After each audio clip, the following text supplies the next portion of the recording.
Et bonjour, bonsoir à tous et à toutes, ici du coup Monsieur Marié pour la suite du cours de physique.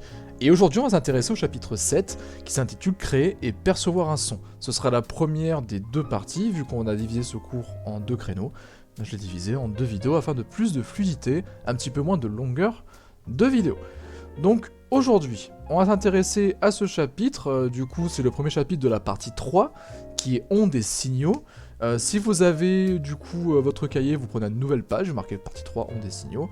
En dessous, chapitre 7, sauf si vous avez recommencé la numérotation à chaque partie, à ce moment-là c'est chapitre 1 de cette partie, et il s'intitule Émission et perception d'un son. On va s'intéresser à tout ce qui est création d'une onde sonore, et à comment on le perçoit, une fois qu'on l'a reçu.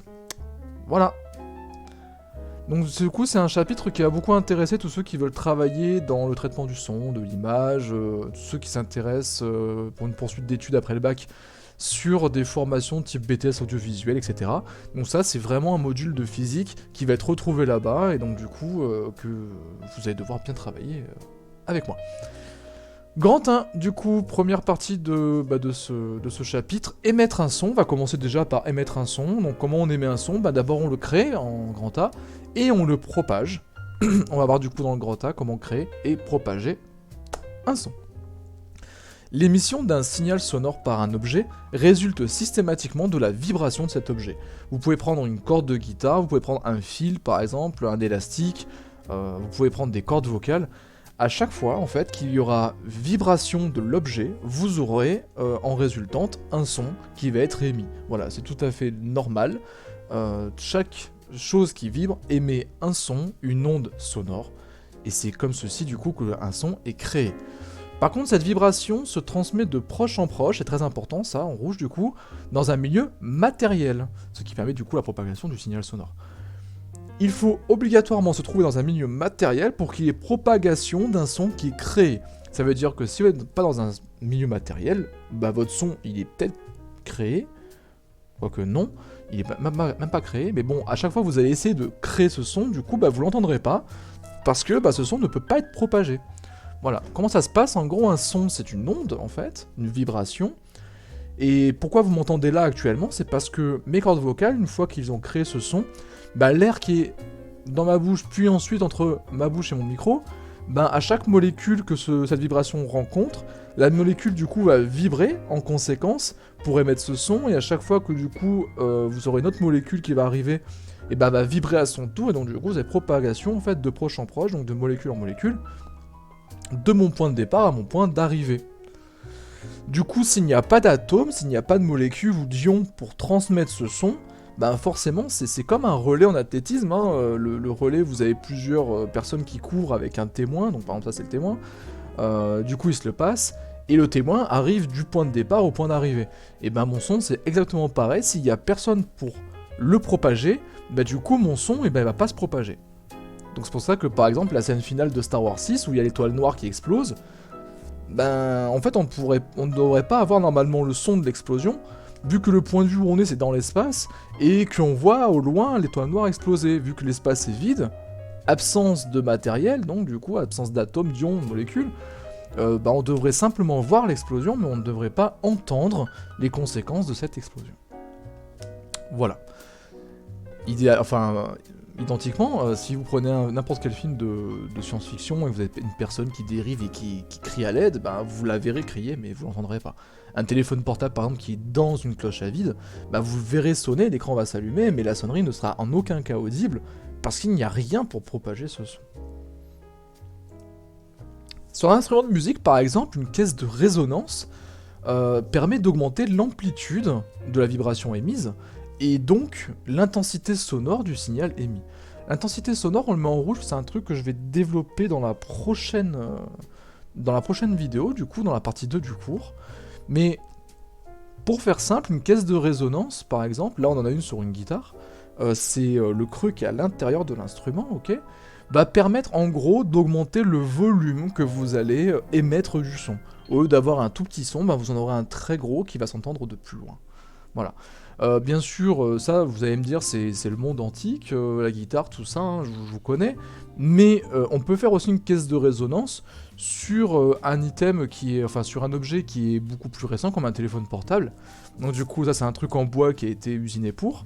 Vous posez le téléphone et en dessous, vous avez du coup un creux qui va permettre d'augmenter l'écoute soit de votre musique, soit de votre vidéo YouTube, donc de moi, soit de passer un appel avec un haut-parleur, mais sans activer la fonction haut-parleur. Maintenant qu'on a bien vu comment créer et propager un son, je voudrais savoir à quelle vitesse ce son va être émis, va être transmis d'un point A à un point B. Comme pour toute autre vitesse, dès lors que vous avez un déplacement de quelque chose qui prend un certain temps, vous avez du coup une vitesse qui apparaît, et cette vitesse V du son est définie comme le rapport de la distance D parcourue par ce signal, divisé par la durée de propagation, qu'on appelle delta T. On ne panique pas à la vue de delta, c'est une lettre grecque, ok, c'est le triangle, et je vous rappelle que dans le cours précédent on l'avait expliqué, un delta en général en physique ça inculque une soustraction, une différence de la grandeur qui suit. Il y a un delta T, donc du coup c'est une différence de temps.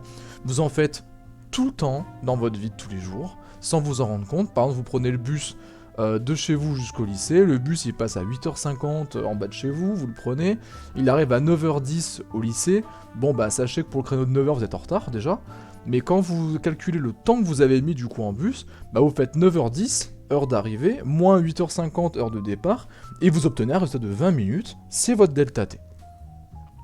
Du coup, la formule, je vous la rappelle, V est égal à delta T, V est égal à D sur delta T, c'est la même formule que vous avez vue en maths en 4ème pour une vitesse, sauf qu'on a rajouté le petit delta, parce que dans un problème de physique, vous aurez jamais l'onde a mis 20 minutes. Non, vous allez dire que sur une expérience, vous allez mesurer le temps, vous allez chronométrer, et vous allez dire, on est arrivé à tel temps à l'arrivée, mais on est parti à tel temps au départ, du coup, il faudra faire la soustraction du point d'arrivée moins du point de départ, en termes de temps. Ok? Donc du coup, la vitesse, elle se définit comme étant la distance parcourue par le signal, on va la mettre en mètres, cette grandeur, c'est l'unité officielle de la distance, divisé par un delta temps, le temps nécessaire à la propagation, qu'on va du coup mettre en secondes, qui est l'unité officielle de la dimension temporelle, et enfin, V, qui est la vitesse de l'onde, on appelle ça aussi la célérité de l'onde, sera forcément en mètres par seconde. Ok? Alors attention à ce terme célérité, ça dépend des livres que vous lirez, mais en général, on appelle la vitesse de l'onde une célérité, à ne pas confondre avec la célérité. Une célérité, c'est tout ce qui est vitesse d'onde mécanique, sonore, une onde électromagnétique, etc. Par contre, la célérité, c'est vraiment réservé à la vitesse de l'onde électromagnétique de la lumière dans le vide ou dans l'air, et c'est petit c est égal à 3,00 10 × 8 mètres par seconde. Ça, vous le connaissez.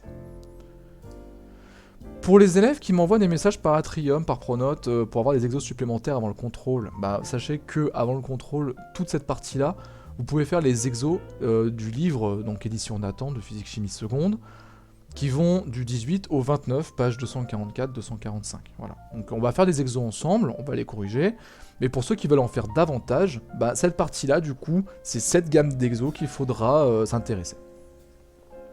Tous sont assez intéressants, d'ailleurs. En rouge, en dessous, du coup, on va marquer que dans les conditions normales de température et de pression, la valeur approchée de la vitesse de propagation du son dans l'air est de, grosso modo, 340 mètres par seconde. Alors attention, c'est une valeur qui est approchée, c'est pas la valeur exacte. Ok. Mais on va retenir, grosso modo, 340 mètres par seconde, ce sera très bien notre niveau.